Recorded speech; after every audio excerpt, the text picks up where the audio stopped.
What is up, everyone? Jay here with another Fire Emblem Heroes video, and today we're going to take a look at the next main series banner for Fire Emblem Fates. So it's been a while since Fates got a banner. I don't even remember the last one, to be honest. So the first unit on the banner is Mozu. Tragic start. She is the villager of Fire Emblem Fates. She's kind of like the Donald of Fates, and she's coming in as a Lance Infantry as expected, and she's pretty strong and pretty unique actually as a Lance Infantry unit. So she works with terrain, which is pretty cool. So Forager Naginata is her weapon. -1 cooldown to start a turn if she's alive.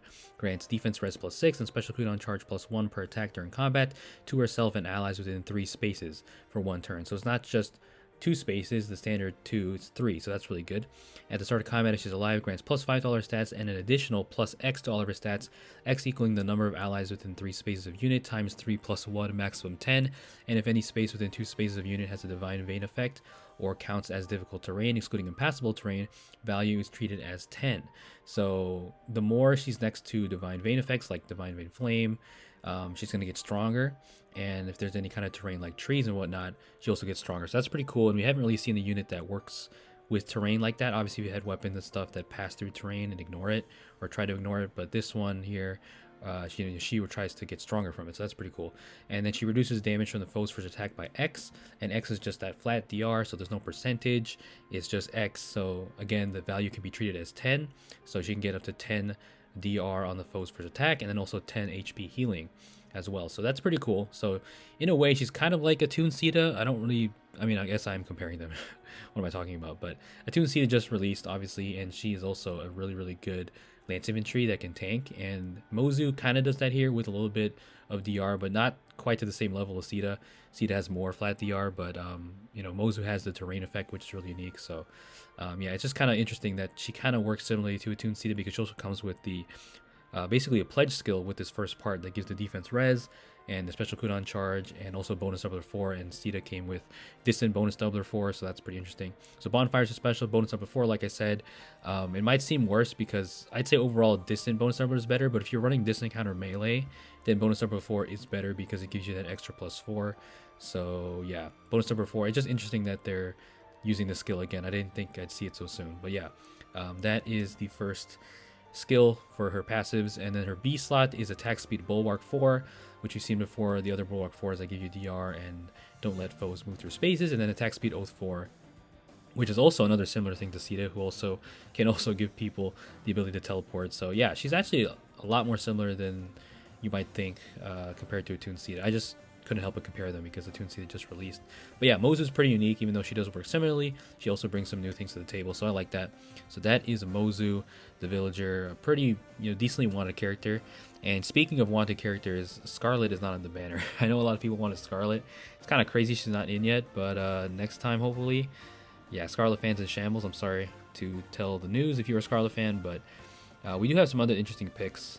And the next unit on the banner is, I believe, yeah, Mr. Yukimura. So Puppet Master, he's pretty cool. I almost forgot he was a character, to be honest, because I haven't heard about him or seen him in a while, because I don't really see Yukimura fans, but Yukimura fans are eating because he is pretty damn strong. He's a Dagger Cavalier, and he can debuff foes like crazy. He's really, really strong. So yeah, it's pretty cool because I expected him to be like a demo character, but he's a 5-star exclusive that can hit really hard. So he has low speed but high attack and also high res, as you saw. So Perspicacious, I don't know if I'm saying that right, but that's his dagger.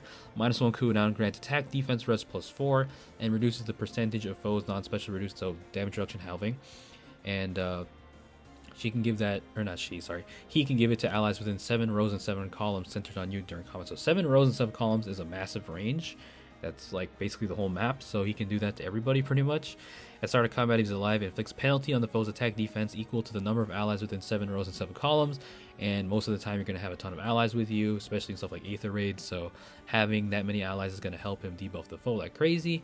So within 7 rows and 7 columns, centered on unit times 3 +6, maximum 15, and then reduces the percentage of foes non-special reduced damage by X skills by 50%, and special cooldown charge +1 to unit per attack during combat. So he gets 2, if I'm reading that right, he gets 2 ways to pierce through DR, so it's pretty much like almost piercing through all of it because, actually no, not all of it, sorry, it was 30% here, not 50. So reduces the percentage of foes non-special reduced damage by X skills by 30%, and this one's 50%, so combining that, yeah, that's a lot of DR piercing, or halving, should I say, or slicing and the special cooldown charge as well that also Mozu gives. So I guess that's kind of a trend with this banner.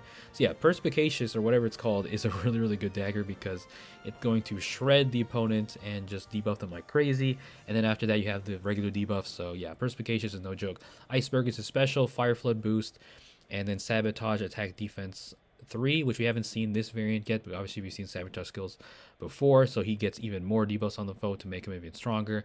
So yeah, makes allies in a 7x7 area around him more powerful, and also can effectively inflict attack -30 and defense -37 on the foes. So yeah, enough said. I mean, obviously we've gotten to a point where stat debuffs and stat increases in combat can get really crazy, but Yukimura, I didn't expect him to bring this much heat. So Yukimura is Cookamura. He's someone let him Cookamura, I guess. And then the next banner unit is going to be Fate's Riken Hayato, Diviner of, I didn't even read that, Diviner of Repu, whatever that is. So yeah, Fate's Riken, like I said, he is in the game finally, and his art is kind of funny. Not that I dislike it or it's bad, it's kind of derpy. But yeah, Hayato coming in as a red tome infantry, and he's the demote of this banner, I believe. He's gonna be in the regular pool. And he does bring some new stuff, not skill like passive wise, but his weapon, Bar Lantern. The only other Lantern tome I think we had was the one on Soren, on Canadian Soren, I think, which lets you pass through terrain like it's nothing, and special charges, so that's pretty decent as an inheritable. Moonbow attack speed ideal, which is also nice because now we have another unit that comes with that. And then Windsweep 3. I'm really excited for Windsweep 3 because Windsweep was only available on like Joshua and like one other Grail unit, or like one or two other Grail units. So now that it's in the regular pool, you don't have to use Grails to try and get the Windsweep prerequisite or just get the skill in general, because I think Windsweep 4 is going to happen sometime this year, I hope at least. That'd be pretty cool. But yeah, that is Hayato's kit pretty much. Yeah, he's the demote, as you can see, and you can plus 10 him if you want. If you want to get copies of him, it's going to take like 300 something orbs, but you know, he's going to be in the regular pool as well. So yeah, that is Hayato, the most unremarkable unit on the banner, but obviously he's the demote, which makes sense. And then we have the star of the show, the new Attuned hero, which is Azura. So Azura is back, just like Michael Jordan coming out of retirement, and I love her design here. She's really pretty. I mean, Azura's really pretty, but Song's Reflection, that's her title, and she has the horns that Corrin has, which is really cute. So Azura is coming back in full force, trying to become a top tier dancer once again, because Azura in, you know, phase history has been top tier, and she still is really good. Like, you can still make her work obviously, but there's more crazier dancers that do a little bit more, I guess. But Azura kind of fell off, but now she's back and she's going to try to become top tier again as an Axe Cavalier, and she's an Attuned hero who also comes with an X skill. So Changing Waters is her special, so instead of Great Wave, she's also Changing Waters. Tripath Splitter is her weapon.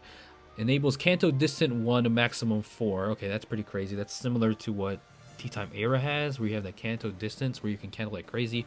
Speed plus 3, so no -1 cooldown in this weapon, which is not a big deal because she's going to be mostly supporting her allies anyway. So there's that.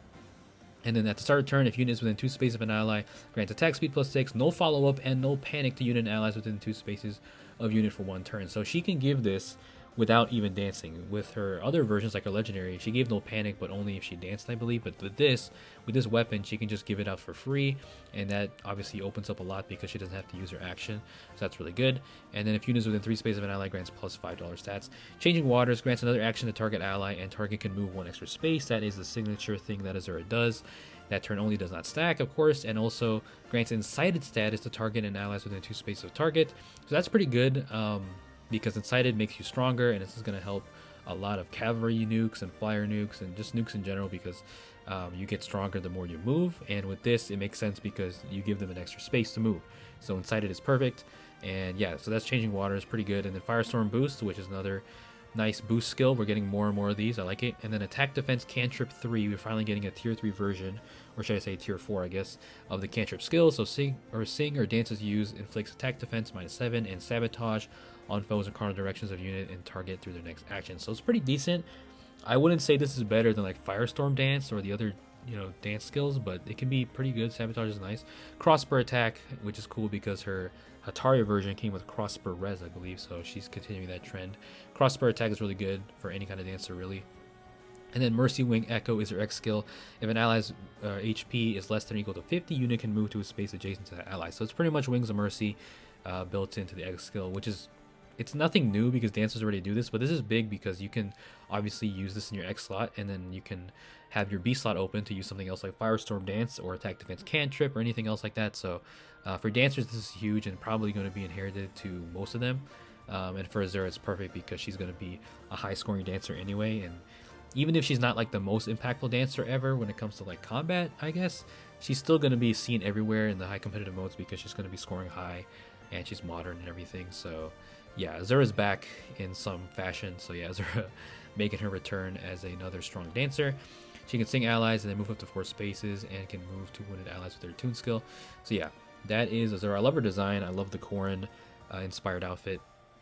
And yeah, that's pretty much everybody on the banner. The GHB unit is Candice.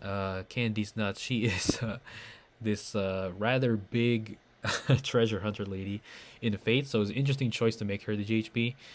Could have chosen from a lot, but Candice should be interesting. I guess we'll see if she gets a PRF. But yeah, that is pretty much everyone on the banner. So Fates fans, I feel for you because SCARLET got skipped again, which kind of sucks. And Azura, I get it. Azura has a lot of ults, but it's been a while since she got an ult. I don't even remember the last one. But either way, this is a skip for me. I'm glad I can skip. But good luck if you are summoning on this banner. And yeah, let me know what you guys think about it. And if you're going to be summoning on it, good luck. Like I said, leave a like if you enjoyed. Please stay safe out there. Peace out.